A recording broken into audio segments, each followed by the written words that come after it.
and I'd like to tell you the story of how I got stuck in the elevator with the girl I liked. Her name is Alison, and I never imagined that I'd get to spend so much time with her with no one else around.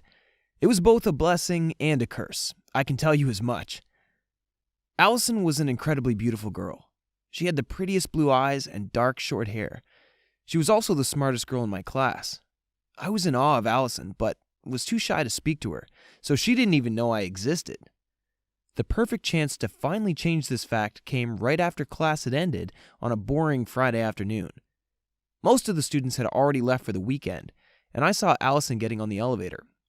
She was probably going up to the library to return her books. I rushed forward, not even thinking twice about it. If I got in the elevator with her, maybe I'd finally get a chance to speak to her. I wanted to find out so much about Alison. What she liked, what she hated, what her favorite book was. I'd admired her from afar for so long, but didn't know almost anything about her personal life. I wanted to change this fact, and I wanted her to know more about me as well. I wished that maybe she might find me interesting, and perhaps, just perhaps, get the courage to actually ask her out on a date. I had daydreamed so often about this moment. There were so many jokes and cute remarks I'd pictured myself saying in every imaginary conversation. She laughed and smiled constantly. She was interested in me, at least in my head, but in the real world, Alison didn't even know my name. Perhaps this was my chance to finally change this fact. The problem was, I had rushed to get to the elevator before the door closed. I wished that she hadn't seen me running, because that would have been so lame.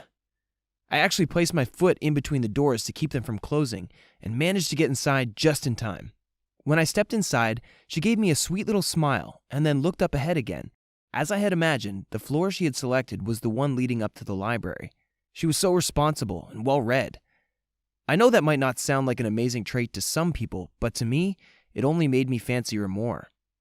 Anyways, I kept trying to talk to her, and knew that the elevator trip would be super short, but every time I tried to open my mouth, I felt sick to my stomach.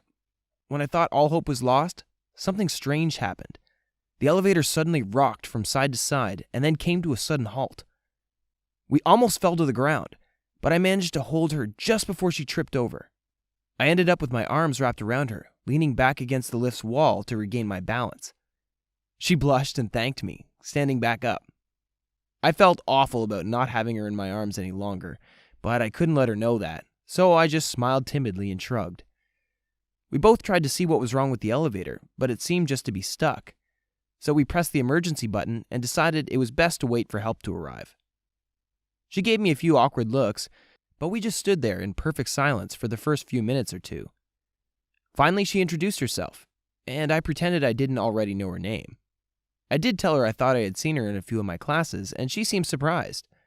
Apparently, she had never even noticed me before. That kind of stung, but I shrugged it off. The past didn't matter any longer, only the future. And if I played my cards right, there might be a future for both of us after all. The conversation was admittedly a bit awkward at first. We talked about our classes and the weather, and we kept getting stuck in these uncomfortable silences before one of us dared to speak again. After a while, we tried pressing the button again and heard it ring. Surely someone would be there to help us out shortly, we figured out. After all, the bell was really loud. So we began talking more openly, and that made me feel better. She was really funny, just like I had imagined. But the problem was, minutes kept going by and no one came to help us. That was when we began to get really nervous. Alison and I decided to begin screaming for help and banging on the walls of the elevator. No one answered.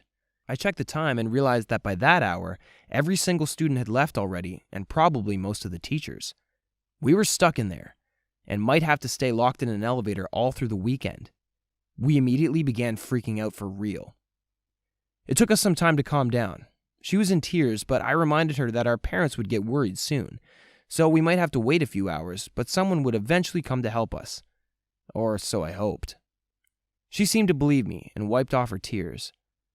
I mean, I know we both understood that even if our parents realized we were missing, they might not think to look for us at school.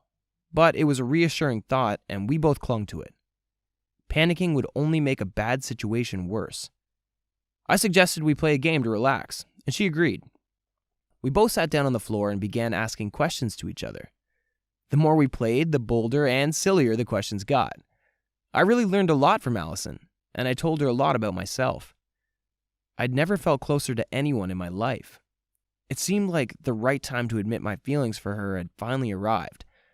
I was going to do it, at long last. I was going to tell Alison that I was in love with her, and I wanted to take her out on a real date. But before I managed to speak up, she suddenly blurted out that she was pregnant. I was in absolute shock. I asked her what she was talking about.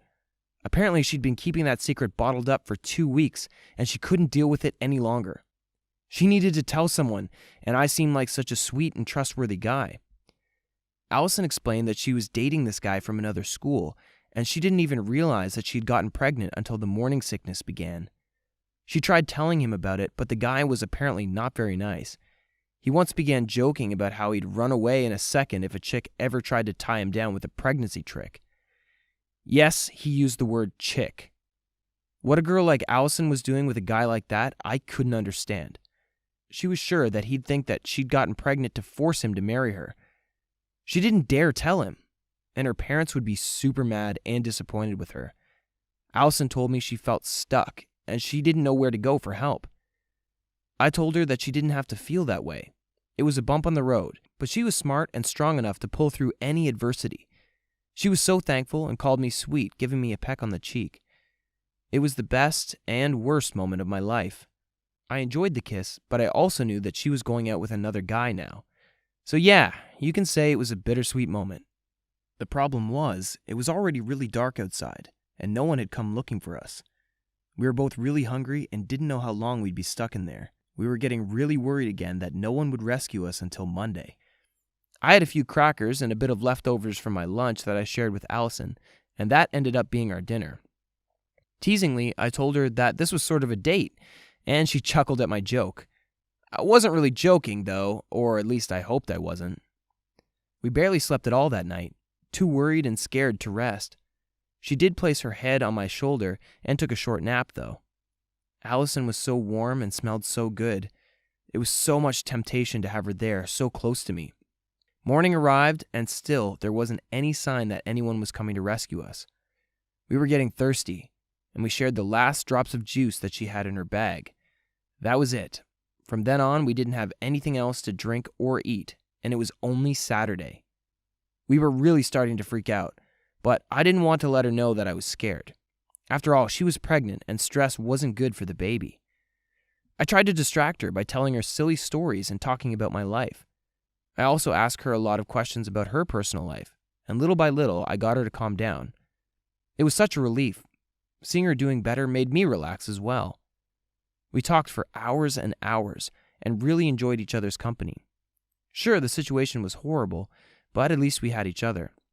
By midday, I finally decided I had nothing to lose. I admitted my feelings for her and told Alison that a guy like her boyfriend didn't deserve her. If she was with me, I'd help her take care of her baby. She was so surprised at first, but a moment later she smiled. Alison told me that was the sweetest thing that anyone had ever said to her. And then, she kissed me. I couldn't believe what was happening. The kiss was everything I had imagined and more. It was truly a magical moment, and I forgot all about being trapped in that elevator. Suddenly, we heard noises coming from a floor down. Someone was screaming her name. We called back, relieved and surprised.